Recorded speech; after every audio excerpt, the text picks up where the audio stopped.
Tema kita bulan Maret ini adalah tentang the mustard seed, yaitu biji sesawi. Dari Markus pasal keempat, 31 dan 32. Hal kerajaan Allah seperti seumpama biji sesawi.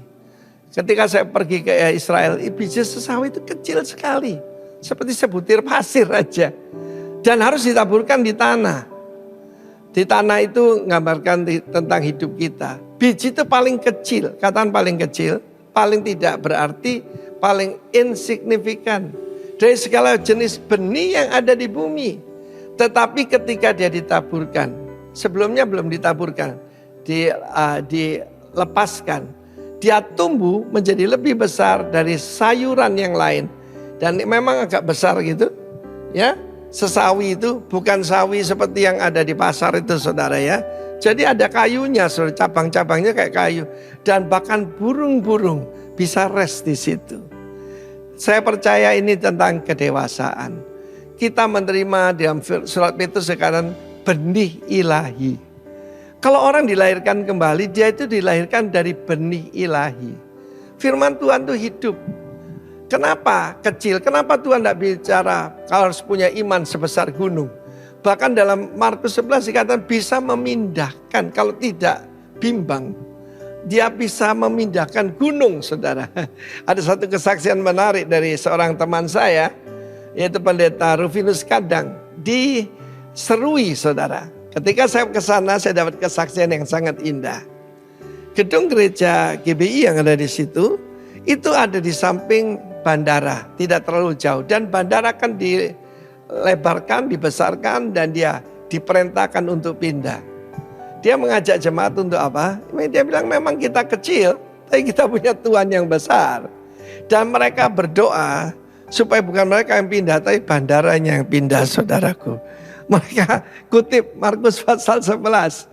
Dan luar biasa gedung gereja memang bagus, besar, saudara. Tapi memang benar-benar jangan main-main dengan orang Kristen yang berdoa. The praying Christian. Bandaranya yang pindah, saudara. Luar biasa, saudaraku. Luar biasa sekali. Tapi ini gambaran di mana benar-benar faith itu kekuatan yang luar biasa. Tidak penting besarnya. Yang penting itu hidup. Saudara, gunung itu boleh besar, tapi kan tidak hidup. Biji sesawi kecil, tapi ada kehidupan di dalamnya. Dan kehidupan itu siapa? Roh Kudus di dalam kita. Christ in us. Firman Tuhan berkata, Christ in you is the hope of glory. Pengharapan akan kemuliaan.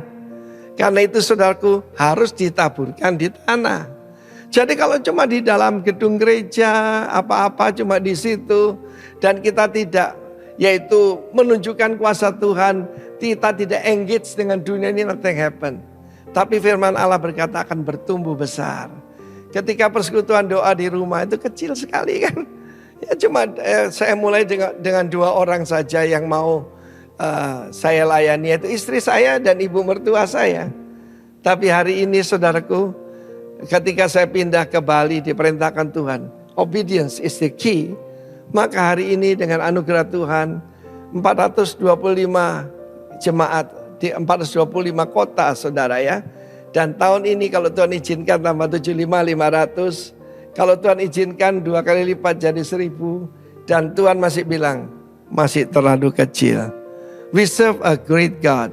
We serve a big Messiah. Tuhan memberkati kita semua. Jangan pandang dirimu kecil. Yang penting ada kehidupan di dalamnya. Christ in you, the hope of glory. God bless you, warga kerajaan. Amin.